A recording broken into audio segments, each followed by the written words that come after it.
Hello friends, in this small experiment in the hotel room with this study lamp that I have and with this TV that I am having here, I'm going to talk to you about the diffraction and the chromatic aberration that happens with the diffraction grating. Now this is important because some companies talk about zero orders, +1 and +2 orders. Some talks about that the distance is -1, 0, +1. What does that mean?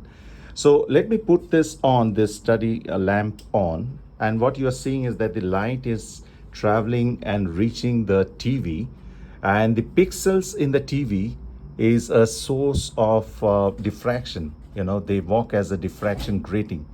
And what you are seeing over here is the zero order.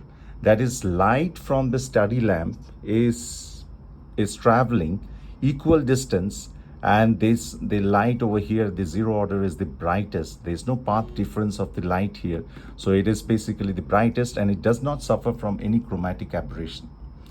But as you move from the zero order to the +1 order or the +2 orders or the -1 or the -2 orders, you find chromatic aberration. The +1 order suffers from less chromatic aberration than the +2 order. The +2 order suffers from less chromatic aberration than the +3 order. So as you move from the +1 to +2 to +3, +4, there's more and more of chromatic aberration.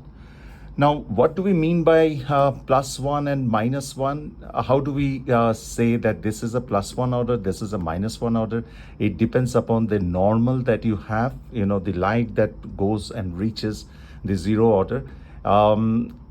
The positive angle creates a +1 or a +2 order. The negative angles creates the negative orders over here, the minus orders over here.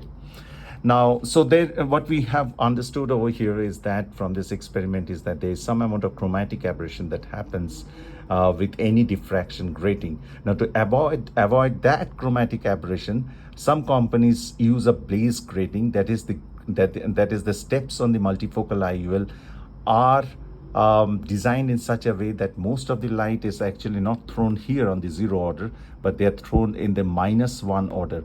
So the -1 order becomes your distance, the zero order becomes your intermediate, and the +1 order becomes the near. So the advantage of this system is that here you are avoiding the +2 order, which suffers from a lot of chromatic aberration. But the challenge over here is that, you know, the distance suffers from some amount of chromatic aberration because you move the distance from the zero order to the +1 order. So there's no free lunch in optics.